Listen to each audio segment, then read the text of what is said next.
This is the Alembic Files, and I'm Al. I'm Theo. What we're going to do today is lay some baseline down for the message we want to get across. We've been down this road before, quite often, but not in this particular manifestation. But entitled the series, Once Upon a Time, ... because we're dealing in America with a fairy tale about ourselves. And we'll explain that further as we go on, or else we have nothing at all to discuss. But there's plenty of reasons that we say that and examples that underlie that really the problem in America is Americans are propagandized into believing they can't be propagandized. And so here we go. One thing I'd like to say, Theo, and we want to just start real quick from the beginning, and that is even the notion that we have about countries are necessarily places where, to borrow from the American lexicon, huddled masses yearning to be free went to find safe haven. But that's really not the reason why. There's nation building. And if you don't mind, you want to take it from there? Well, as you said before, the Statue of Liberty is really a great big help wanted sign. It was a new market that got opened up. That's all America was about. That's all it's ever about. In our daily lives, we know the meaning of the phrase, it's all about the money, or when we're looking after the truth of something small, we'll say, follow the money. We need to expand that. I mean, that explains all of history. It's about the money. And Jesus said, the love of money is the root of all evil. I think he knew what he was talking about. The United States was founded as a new market. Now, in the beginning with the Pilgrims, yes, they wanted religious freedom. But in order to get that, in order to be able to have the finances to get over here, they had to sign some contracts with the king, some binding mercantile contracts to get over here. And those contracts are still binding. The I-Man goes into that. He looked into the contracts of his particular state. I think James Montgomery did as well. Those original contracts, they're still around. What Theo's referring to is the Informer has written a number of books about the way things really are. What Theo just said was that he went back and took a look into the very roots of, if you will, the creation of North Carolina. James Montgomery also has written one book in particular, A Country Defeated in Victory. The writings of both these individuals you can access on thinkorbeaten.com. Just look for their names, and you can hit that link. Go ahead. The James Montgomery book that deals with largely the Revolutionary era is The United States is Still a British Colony.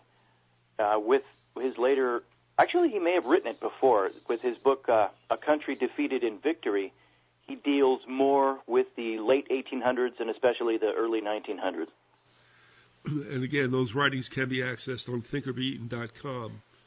I would really encourage you to take a look at it because reading this kind of stuff, in this case, it is pretty interesting, and it also allows you to process it and go look elsewhere for research that supports it, or in their cases, a lot of times, in fact, if not all the times, they will supply the sources from which they drew that information. So you can go take a look for yourself and find out that, in fact, it is what they said it is. The King George, well, and as you've noted many times with me, when it came to writing the Treaty of Paris at the conclusion of the American Revolutionary War, King George wrote the terms of that treaty. Since when does the loser ever draw up the terms of the treaty? That should be a red flag to historians, but they've missed on that one. Yeah, if you, in fact, we might provide some of the links for this with the audio, so that it'll be quicker for you to take a look. But the treaty to which Theo refers, in the very beginning, it's very interesting. that one of the things that King George would call himself, as he lists his many titles, is the Elector of the Holy Roman Empire. That's very interesting. But as he goes on and writes the terms, it's true. He is the one that's dictating, not the one that's ceding anything. Now, just consider this. Unlike other land purchases that this government made, most notably the Louisiana Purchase, for instance, and the Gadsden Purchase, and a few others, we never purchased the land from England. We never did. Oh, so people say, but we won them as spoils of war. No, we didn't. And that treaty makes it very clear that we didn't win anything except the right to call the colonies states or estates. And as James Montgomery and the Informer show, King George, he gave Americans at that time, he gave them individual freedom, excuse me, but he never gave up the mineral rights. In other words, he never gave up the land, and that's what really counts. Yeah, the riparian rights and all that go along with it. When you read that treaty, it was basically business as usual, with the only exception that the states could call themselves such. They were allowed to do that, and that's it. That's all that was granted. Also, King George, I think it's Montgomery that goes into this, King George never could have given up the land. That was an investment that the crown made, the crown and the king. And, you know, the royals, they're not stupid. Long ago, they passed this law of mortmain, which prevented, in the case some idiot king should come along and want to give everything away, he couldn't. They have a law built in that says no king or queen can give away anything that rightfully belongs to his posterity. Isn't going to happen, never can happen. The only way you could do that is to conquer and kill the king completely. That's the only way that America actually could have won that Revolutionary War. Yeah. The point is that that land was not ceded to the new United States. It was not purchased, and so what conclusion would you come to? We're still tenants, if you will, on this land. And so, one of the things we're not going to get into today, but people, especially the Tea Party individuals, they kind of get it because now they realize that the Federal Reserve is a private bank. But they don't understand the totality of that. They think they can just get rid of the Federal Reserve. No. They think that the president's wagged the Federal Reserve. No. The Federal Reserve has as its head an employee of the World Bank, not of the United States federal government. So the point is that we had this war supposedly to throw off taxation without representation, but the taxation never stopped. And that's one of the things that England wanted to get straight with the founders or the framers, whatever you want to call them. And that is, this is business as usual, and we do have an investment, and we want a return on it.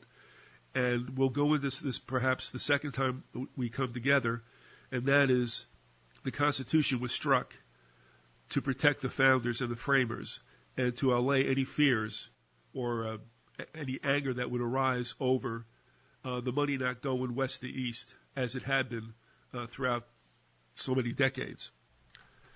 One of the more fascinating things Montgomery does, I think this was Montgomery, he lists them, this labyrinthine forms and procedures. It takes up a couple of paragraphs in his book. And what he shows you is how today's IRS 1040 form, ultimately what you're paying goes back to Britain. Same as always. Yeah, people are probably saying we're full of crap and the jaws are dropping on the ground, their eyeballs are popping, but take a look, and that's where I was driving at. Well, that's that proverb, that proverb, what is it? I think it's 1817, 1718, something like that, where it says, he who answers a matter before he hears it It is folly and shame unto him. So they need to go check it out instead of just dismissing it, or they're being foolish. Well, one of the things that the Internet has done, and probably is kind of self-defeating or counterproductive to people understanding exactly the way the world really is, and that is there is so much information, and of course we're contributing to it right now, but there's so much misinformation and disinformation, and as a result, usually, and of course you have the human tendency not to want to believe what is unpleasant, and that's the way you and I both approach this. We didn't like what we came up with, but there was no arguing that it was what it was. And so that's all we want to share. This is not touched upon by really anybody. Even the so-called patriots in the United States have no idea that the Constitution was not written for them and that they have no constitutional protections, and also we don't have any rights. We have privileges, and that's also stated in the Constitution, but people don't want to believe that's what it says. When it talks about habeas corpus, it states that it's a privilege, not a right. Which historically has been taken away several times in America. Yeah, that and posse comitatus, folks, give me a break, will you? What the federal government does is what it wishes to do, and nobody stops it. And you can talk about all kinds of rights and such, but when it comes to messing with the feds in any way, shape, or form, you are without any allies. Not the court and not the law. But that's another day. But one of the other things I wanted to touch upon, if you mentioned Scripture at the very beginning, so people are thinking, oh, okay, what are these guys, crypto Christians and such? No, but there's another thing that's going on in America, and it stays just long enough. It's just ingrained enough to make people feel okay about the things that this country does. So what am I saying? There's this feeling amongst the Christian community, I would agree, that this country has some kind of special relationship with God, that there's some kind of special dispensation for this country because pilgrims and Puritans came over, and probably easily the majority were Christians in whatever shape or form. I don't know. A lot of people call them Christians who only pop up, for Christmas and Easter, and that's about it. Nominal Christians, I guess we could call them. But that's not the case at all. There's no relationship between God and our government or our country. Now, that's made very clear in Scripture, but it's something Christians kind of blow over because however they got that notion, it did not come out of Scripture. It comes out of our indoctrination through the public fool system, and, of course, in public works, and I should say public, popular works, mass consumption, textbooks, and entertainment for the most part. And, of course, it's just enough trappings left in our government and such where, they'll say, so help me God, or you swear on the Bible. There's just enough of that there to make it seem like, oh, we're really a godly country, and we have to become more godlike in order to maintain our prosperity and this favored status that we have. But that's baloney, and that does not come out of the Bible. The other thing, what I'm saying is it's convenient, is because how Christian was it for the military in this country, the government of this country, to conduct a genocide for arguably over a century? Some would say more than that. How did that sit with Christians? I never could understand that God would smile upon that. That, what is it, the Native Americans are just in the way? They're collateral damage. The other thing is, of course, and we'll talk about this later, I mean, this country's been at war forever. And there's something wrong with a country that would be at war or engaged in some kind of conflagration somewhere, I mean, arguably since the Spanish-American debacle. So I know I've said a lot there, but there is this thing that somehow everything that we do has the imprimatur of God, and that is just not so, and it does not come out of the Scripture, which should be the final word on it. And that's a lot that I've said there, but I'm going to throw it to you, Theo. Your thoughts on this? The Nazis learned a lot from America. Now, it's going to sound shocking to historically illiterate Americans, which most of us are anymore, but it's a fact that Hitler looked to the genocide of the Native American Indians as a precedent for his own genocide, and he brought that up many times, and that was his justification. That's where he learned it. That's where he learned to genocide.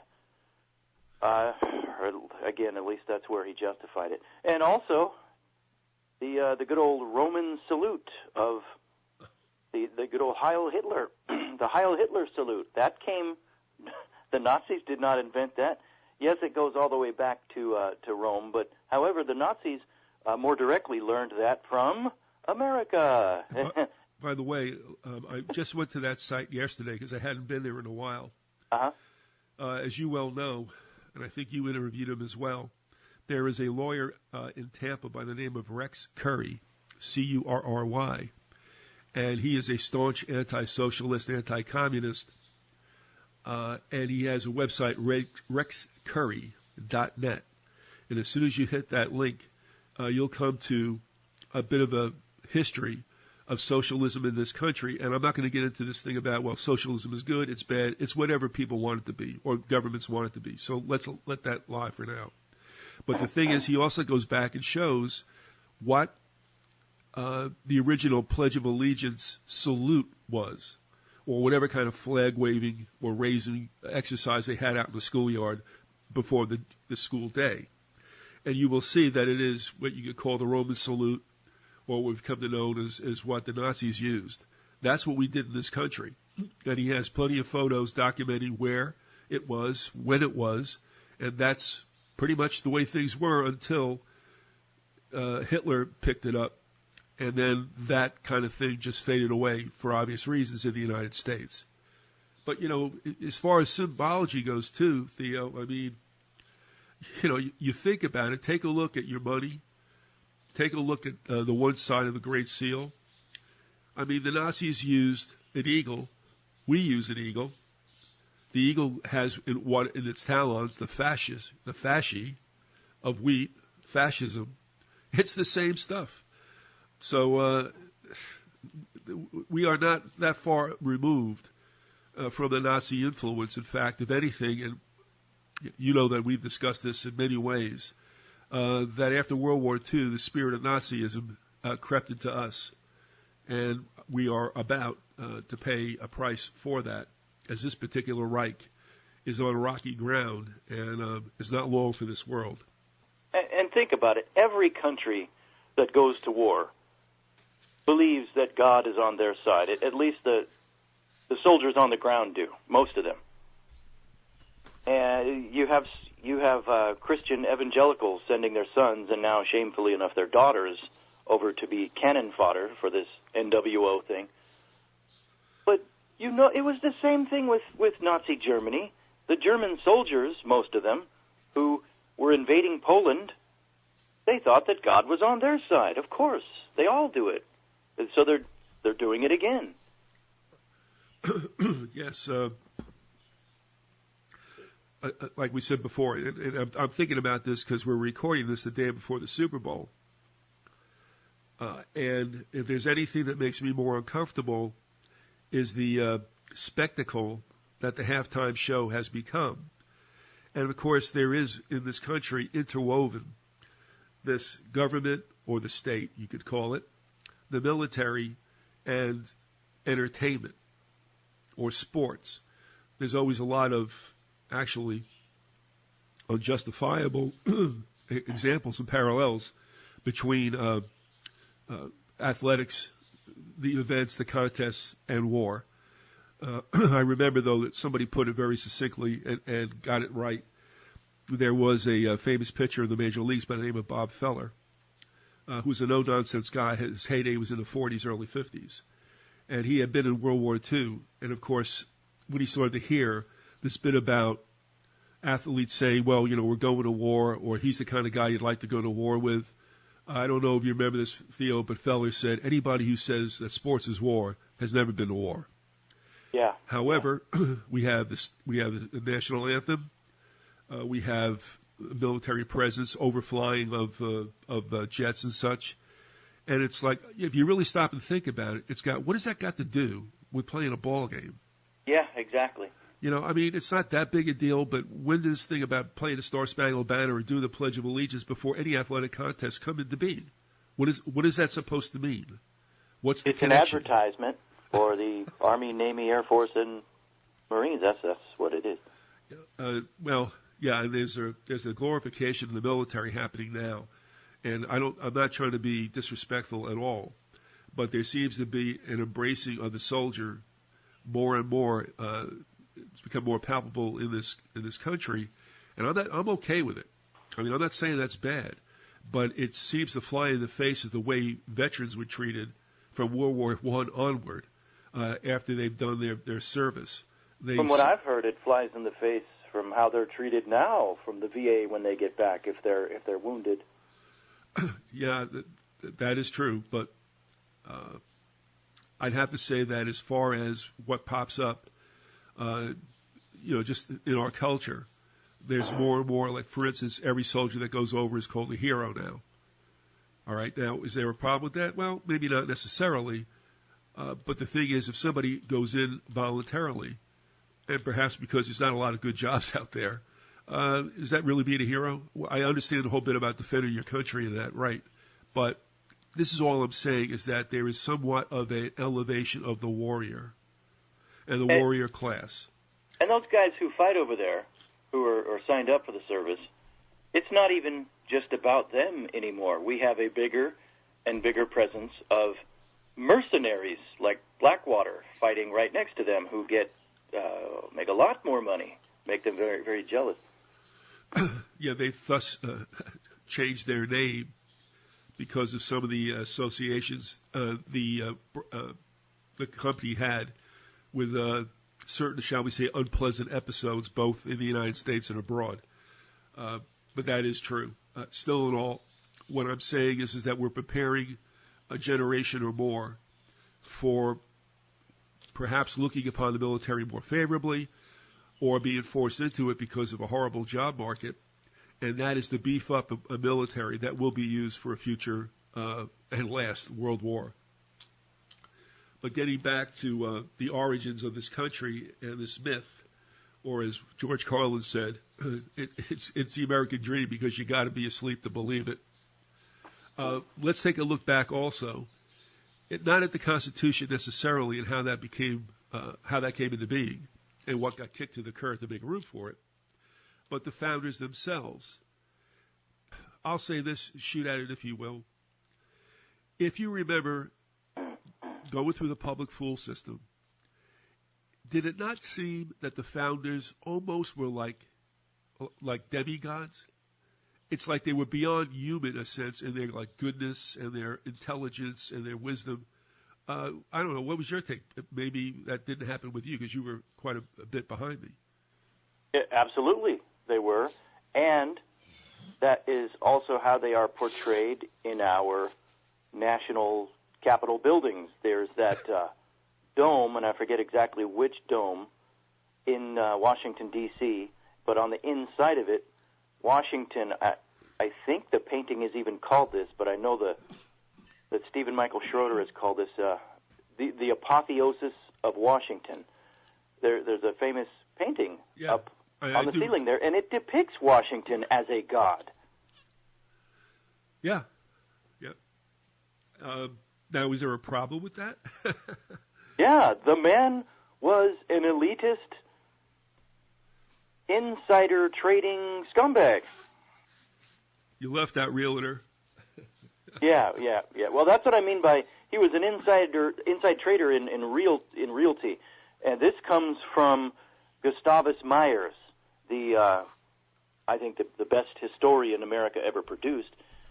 He documents how, before it was determined where the capital of the country was going to be placed, there were a few insiders who knew that it was going to be placed at what is now Washington, D.C., and originally was called Rome, interestingly enough. But George Washington was one of these men, and a few others, and they hurriedly bought up all of the cheap property in what is now Washington, D.C. Then suddenly, the Congress at the time declared declared their plans. D.C. would be the capital, and Washington and his cronies made a bundle. The particular Myers work that you extracted information from, Is that one of the books that's online? Yes, they're all online at, that Yamaguchi site. All right, I'll put the link up for it. So people can read that for themselves. Now, they've never heard of Gus Myers. And I think that particular documentation came from the history of the Supreme Court of the United States. Right. He has a few others that are accessible. That would be what? The History of the Great American Fortunes? Yeah, that's probably the one he's most known for. Then he's got the history of the Supreme Court, the history of Tammany Hall, and he's also got the history of Canadian wealth, which I've never read. Yeah, take off, eh? Who cares? Well, he's going to obviously document the Bronfmans up there. I tell you what, just for now, can you give folks a thumbnail of Myers and the period in which he wrote? Because nobody obviously had got a whiff of him. The muckrakers, the turn of the 20th century, the very late 1800s, early 1900s, which in some ways was kind of like the dying gasp of consciousness in this country. You had quite a few writers who were alerting the country, and they were, I would say, linked to the populist movement of William Jennings Bryan. And they were trying to warn people of what the robber barons were doing. The Rockefellers, the Carnegies, the Morgans, Vanderbilt, the Vanderbilts, the Astors, the Goulds, the Pews, all of these guys. And you had Ida Tarbell, who was rightfully exposing the criminal takeover of the Rockefellers. You had, the one that they teach the most because, he's the safest to teach because he wrote he based it in fiction, and he doesn't name a lot of specific names. So the one that's most famous today, that's the safest to teach, is Upton Sinclair. Yep. But True. Gustavus Myers was another one, and he's kind of forgotten of the bunch. If I spent more time, I could think of some more of the names of these muckrakers. But yeah, Gus Myers, man, wow, I don't know how he found the time to research all of this stuff, but he was prolific, and he was meticulous. And if you hear about him, if you come across him referenced at all today, and you do once in a while in books, and I know Ferdinand Lundberg even references him once in a book of his. But you know what they will never do? They will never criticize Gus Myers' facts. He's never been proven wrong, any of his claims. However, what they criticize about him is his tone, his constantly critical tone. Well, sometimes, as you have been wont to tell me, sometimes, I'm sorry, the news just isn't good. And what if, historically, we have been run by a bunch of plutocrats who deserve to be criticized? And Gus Myers does a great job of that. I think he died in around 1940. He was born in 1860, something like that. He led a pretty long life. Yeah, he was. Do you remember the last work he put out? Well, I have been told, but I've never come across it. I've been told at the time of his death, he was working on a book about the history of religious hypocrisy and where the money goes in the religious systems in America. I've never come across any title of it or anything like that, but that's what I've been told by someone, and that it's unfinished. But I wish I could come across that. That would be fascinating. As far as I know, that was what he was working on. If there was something else, you got to tell me. No, what I was doing as you were speaking is I don't have the Yamaguchi website where those books can be had. I went to archive.org, but I will go to the Yamaguchi because the reason I'm thinking about this is that there is a excerpt of a quote by the New York Times at the time that Myers was writing, and it actually kind of gave him as much as a mainstream newspaper would do, kind of an okay. You know, like, yeah, all right. They didn't try to demonize him, but they wouldn't pat him on the back either. And the thing I have to laugh at, too, just to digress for a second, I went back in the New York Times archives to see how they treated the idea of the Federal Reserve System and of the main Federal Reserve Bank being housed in New York City. And, you know, we were all told, we were all beaten over the head with the fact that the Times is kind of like the paragon of journalism.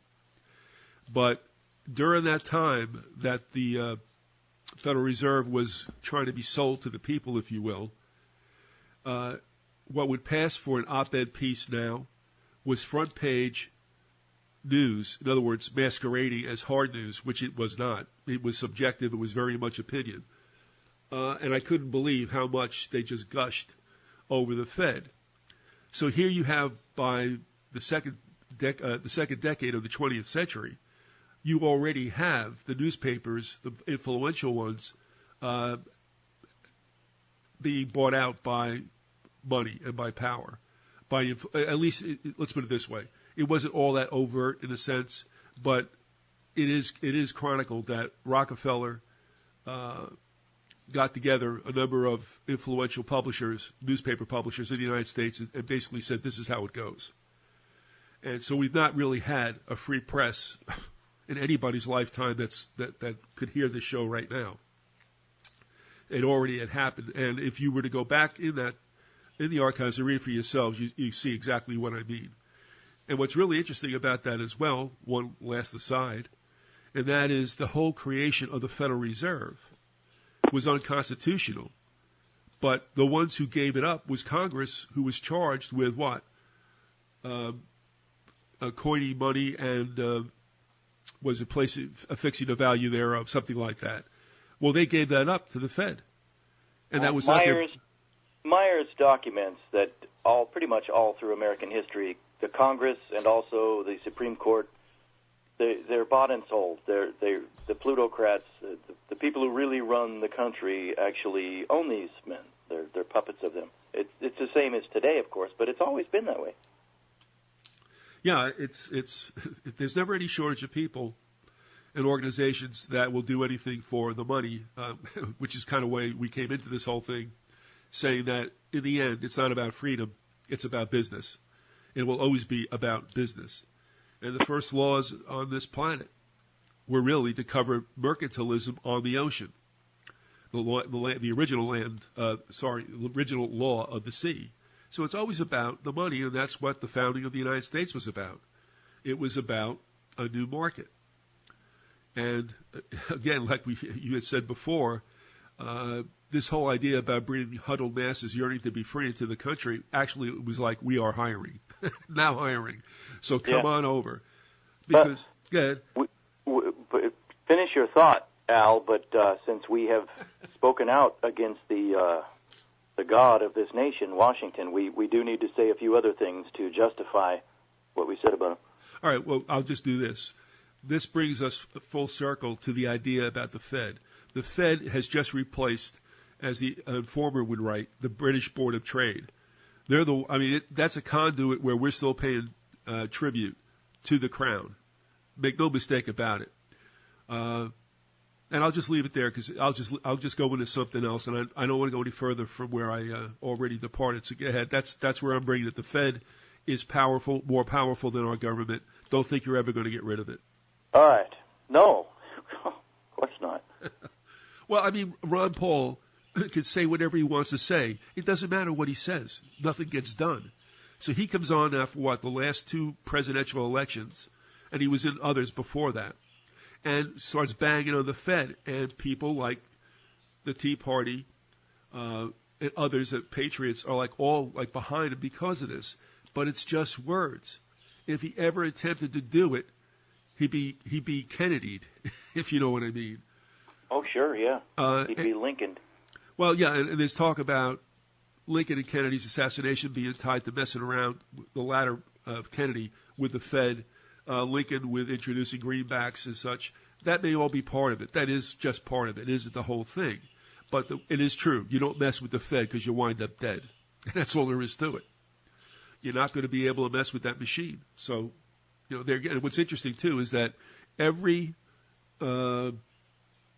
candidate for being the head Fed person never gets rejected by the Congress.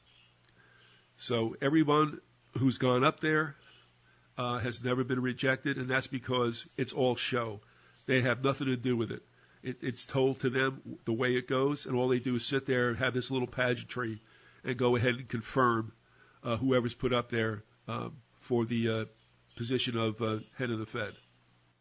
There always has to be a national bank where everything is centralized and the European powers can take our money, essentially, ultimately. There has to be that national bank. That's really what the War of 1812 was about. But you see that right at the start of the country, and getting back to good old Georgie boy, he was in cahoots with Alexander Hamilton, and right off the bat, the first thing, I think it may have been the first thing, but Washington set up this national bank as soon as he was elected president, or selected president, perhaps. Washington was a friend to the bankers. He was not even a friend to his soldiers. He wasn't a friend to Americans. Another first thing that he did when we see that the Whiskey Rebellion,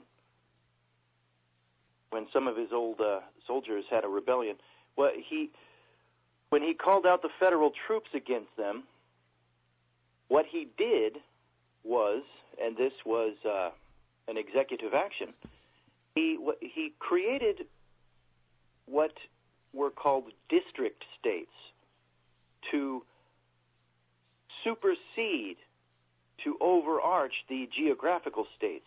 In other words, he created legal fictions that would have the power in this country instead of the actual geographic states. And Montgomery goes into this. I don't remember exactly the details. Go check it out yourself. But this is how Washington justified calling out the troops, the federal troops, against some of his own former soldiers in the Whiskey Rebellion. And, of course, he did not even have to do that, as Montgomery outlines. We don't want to get too much into the Constitution on this show, but the Constitution already provided for that. Montgomery tells you how. But Washington wanted to make sure that these legal fictions were in place. That set a horrible precedent for, of course, all of the legal fictions that we ourselves are, the legal fiction corporations with our capitalized names and all of that. Oh, somewhat tongue-in-cheek, what was created was a parallel universe. Yeah, and right. That's what lawyers do. Yeah. And then, that's another thing. With these founding fathers, most of them were lawyers. And, when the Pilgrims came over here originally, and for the next century in the history of European settlement of this country, for about 100 years, lawyers were outlawed. The practice of being a lawyer, it was abolished. The Pilgrims, they had seen enough of what lawyers do to people and to a civilization. They knew what Shakespeare and Jesus Christ knew, that lawyers, they hide the keys of knowledge, etc. And how is it that, okay, for the first 100 years, lawyers are outlawed, then look how rapidly, though, after that, the lawyers infiltrated and took over and were running the country. And you look upon these so-called founding fathers, and most of them are lawyers. I mean, they were they were criminals just a few years before. The worst words that Jesus Christ had for any industry was for the bankers and for the lawyers. And the religious leaders, yeah. Yeah, okay, right. But, I mean, when what he lays into the lawyers, I mean, what a brood of vipers he calls them, that's great. But you see, that's the whole, like we said before, the structure of the world is you create a new market, you create a government, you get the bankers in there, and you get the lawyers in there, and you're ready to go. The next thing you do is create a military to do the bidding of the government. It's complete. And that's the history of the world in 30 seconds. I was going to say also that, remember something, too, that there will always be, for the record, for the official record, there has always been and always will be beauty pieces written on all these government types, and they will always be just glowing, okay? Just understand that that's the way it always has been and always will be. But, like, for instance, to promote Shrub Bush as a Christian so much to the point where I think, was it Time and Newsweek? I keep it somewhere here. And I'm not a Republican or a Democrat, neither are you. We don't even care about parties. It's just to make people think there's a process and that they're really an important part in it, and they're not. And it isn't a process. It's just that it's a complete distraction from allowing people to understand that they're getting screwed no matter who's in office, no matter what administration is in, what party, it doesn't matter. If people are engaged in the whole Republican-Democrat thing, if that's what absorbs you, then you might as well, to be consistent, you might as well go and become a fan of professional wrestling, the Hulk Hogan thing. Go for it. It's the same thing. It's wrestling without the mats. That's all. Yeah. But I wanted to, and it's just as fake. Just to finish that thought about Bush, I'm going to give it, for instance, he was on the cover of Time or Newsweek. I forget which one it was. And, I mean, it made me vomit profusely. They had a cover shot of his head slightly bowed. I believe you can see his hands folded. There was this little luminescence falling upon his pate. The cover title was, "Is he too Christian to be president?" I'm like, oh, you got to be kidding me. I mean, you talk about a Hollywood production. His spirituality is an absolute joke. But that will go down in the record. It's worse than a joke. That's a blasphemy. The man is a Luciferian. This is what we're saying, that there'll always be these beauty pieces about these characters. But if you dip back into suppressed history, if you want to find some criticisms of the Constitution, you can read the Anti-Federalist Papers. But that's not ever promoted, really, in school. They only promote the Federalist Papers. For the most part, that is true. And so all we're doing is taking a look at the way things really were, taking a look at the situation from other viewpoints. And one of the things I had to laugh at is that having a conversation with the I-Man one time, Patrick Henry was critical, probably the most critical of the big names about the Constitution, and yet he still signed it. And I shook my head and I said to I-Man, why in the world would he do that? Because he knew how bad it was. He's the one that said, today we just tilted more to monarch. And I-Man said, because above all things, he said he was a lawyer. You and I have talked about another historian, Eric Phelps, a lot. Most of what Phelps expounds upon is amazing and correct. However, he drops the ball when it comes to the Founding Fathers. And he falls for that. He falls for those fluff pieces that portray Washington as a Christian and all these Founding Fathers as great men. All right, so having said that, Eric Phelps, I heard him recently say something where Phelps at least does get it about Jefferson. This is fascinating. I haven't heard this elsewhere. Phelps said, in the mid-1800s, there is a critical book that every American should read, two books actually, that were written by the American inventor Samuel Morse, yeah. and who invented the Morse code. Go find those books. You're not supposed to know about them. One of them is called Foreign Conspiracy. Another one is called Imminent Danger. You need to read those books. Okay. Samuel Morse's father was a minister. I forget what denomination. Now, according to Eric Phelps, Samuel Morse's father, who apparently was a contemporary of these Founding Fathers, Morse's father made the public statement that Thomas Jefferson was Illuminatus. That's a direct quote from Phelps, who I guess is a direct quote from Morse's father. That is creepy. Now, how many constitutionalists today, how many patriots who are totally anti-Illuminati, but they just love those Founding Fathers, how would that sit with them?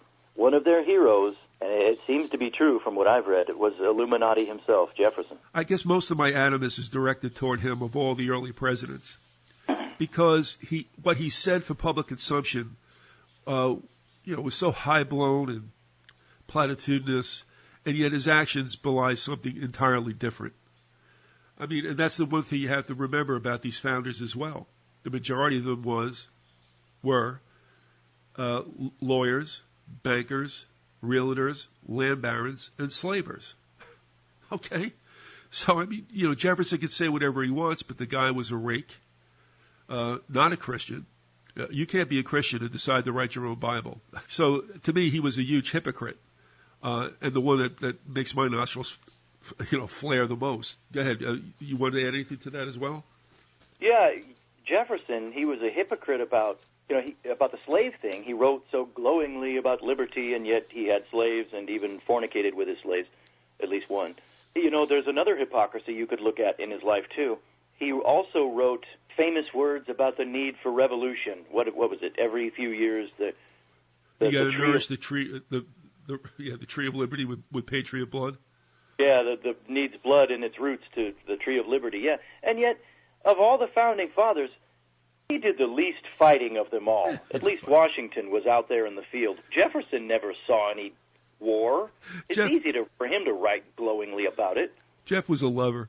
Yeah, a lover, not a fighter. Jeff wasn't a fighter. He was a lover. Right. This is going on now. Understand something. We're not banging on these people because we're communists or anything, or we hate this country, or we love this country. I'm just saying what it is. Just calling it straight. And one of the reasons why we're in the fix we're in, and it's going to get deeper, understand something, folks, this is not going to get better. Not because I want it to get worse, because that's the way it is. Nobody understands right now that pretty much they've taken everything that we have. We just don't understand that it's happened yet. The reason that in general Americans have historically had more freedom than other countries, and you know who writes about this too is Alexis de Tocqueville in Democracy in America. Our freedoms, our historical freedoms in this country, have a lot less to do with anything the legislators, the founding fathers, or any man have ever done. It has a lot more to do with geography. We were just separated, fortunately, from the old world despotic countries. We were separated from them. We were far away with these big oceans in between us. And to the north and south of us, we didn't have a nation to threaten us either. So people could be left alone, and we had plenty of land to keep marching west. But, of course, now that time's over, and our freedoms are quickly going away. Honestly, yes.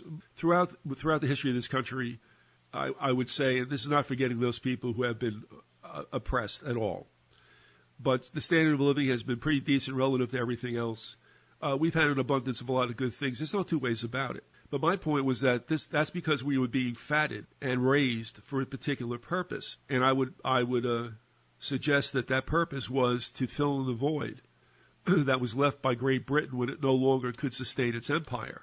So a lot like the relationship that you see in the movies with Mad Max, with Master Blaster, Master being the midget that sits upon Blaster, who's a huge hulk, upon his shoulder. That's pretty much the relationship between the British government and our government, the two countries. And that is they run the show, but they had now us to fight their wars they no longer could. I want to say that we've been as fortunate as we have for that purpose. That yes, militarily we could stop everybody, but we did not run our own show. We were basically hitmen for the syndicate known as Europe. And going back to these glowing accounts of the founders, you had to swallow that stuff to think that we are right. We were somehow birthed the country that is kind of hinted at as being supernatural if you want to bring God into it. And that we were raised up and we really had no problems. But understand that we were still on very weak legs, even by the time of the Civil War. What do you want to call it, 80 years after our inception or whatever. And we did not get knocked off. I mean, there was a reason for the Civil War, and a lot of the instigation came from without this country, not inside this country. But we could have been knocked off then, and that was close, but we weren't. And then from that point on, we played to a certain tune, and we were beefed up, and put out there to do a certain thing for a certain purpose. You look at the two world wars. It would suck to have been brought up in Poland or France during either one of them, and that pain was real. But the United States had no dog in that hunt. And twice we went over there, which was none of our business, And yes, proper liberations did take place, no two ways about it. But we had no stake in that fight. When I hear it, when people would argue with me about it, it's like, well, Britain was our ally. I said, really? What did it ever do for us? Duh. So, fine. And what's going to happen is we're headed for a third one in the Eurasian continent. And that one is going to be our Waterloo. That is going to be our Napoleon at the door of Russia. We're getting ready to get kicked to the curb, but before they do it, they're going to steal our money, and then they'll exact our best blood, and then they'll kick us over, and our reign will be finished with. This is not going to last forever.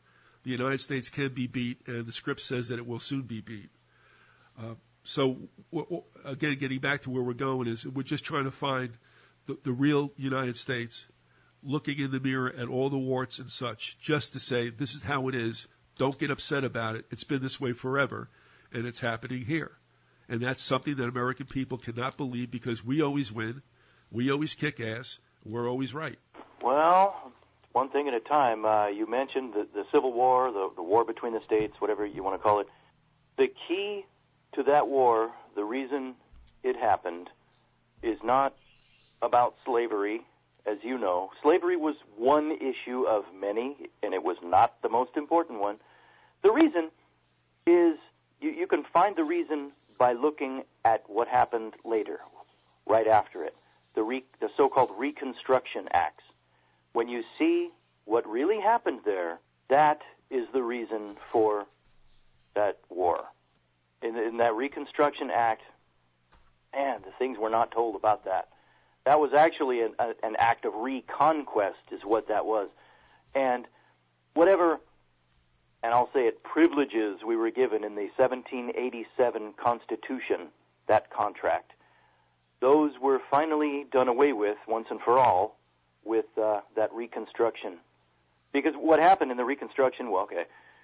All right, so, and this is another reason Lincoln was killed. He wanted to welcome the southern states back mercifully. There was a northern rump of Congress at certain states, certain representatives from certain states in the north, not all of them, that wanted to have a conquest. And they did it. They did it. Right after the Civil War, the southern representatives came back. They were lawfully elected, and they even ratified all of those representatives, north and south, right after the Civil War. They even ratified the 13th Amendment, but then the following year, 2 years after the Civil War concluded, the representatives of the South and a couple representatives from the North, they refused to ratify the 14th Amendment. They saw the fine print in that sucker, and it wasn't even fine. There was a big danger with the 14th Amendment. And they refused to ratify it, so the Northern Rump Congress, they took over and sent the troops back in, and they unlawfully threw out the lawfully represented, the lawfully elected representatives of the southern states and New Jersey, and then I think Ohio too. So even in the north, a couple in the north, and that way they passed the 14th Amendment and they put the South under military rule. I think it was even martial law at that time, perhaps. But regardless, once you unlawfully prevent a Republican form of government in one or a couple of the states, you therefore destroy the guarantee to a Republican form of government in all of the states. In other words, what they did was violate and destroy forever the 1787 Constitution. That contract was finished with the Reconstruction. We're going to have to bring this to a close quickly, but if you want to hit some other points, we'll open up the second part with that. But just to recap, also, it is true. What is strange about the Reconstruction Acts is that the southern states were allowed back into the Union as peaceable, but when they didn't play ball with D.C., they were put under military rule again. And I will tell you, from living in the South for the last 20 years, a lot of generational Southerners, could handle the fact that they lost the Civil War, but they could not handle the fact, and it's still these many generations passed on, were upset about what took place with the Reconstruction Acts. And, of course, that also led to the carpetbagging and other things. You could also argue that, again, creating districts once again under military rule has stayed with us forever. And that's another leftover from the Civil War. And there's other things for that, but we'll hit that individually too. So you make a good point, but that's a very strange part also of our history, that they would turn on the southern states, but they don't really tell you why. The other thing I wanted to bring into play too before we end, and that is Shays' Rebellion and the Whiskey Rebellion, if you can find information out about it. There is one book also that comes from a Marxist individual. I understand that. I don't like it. The Marxist, that's another just crummy form of government.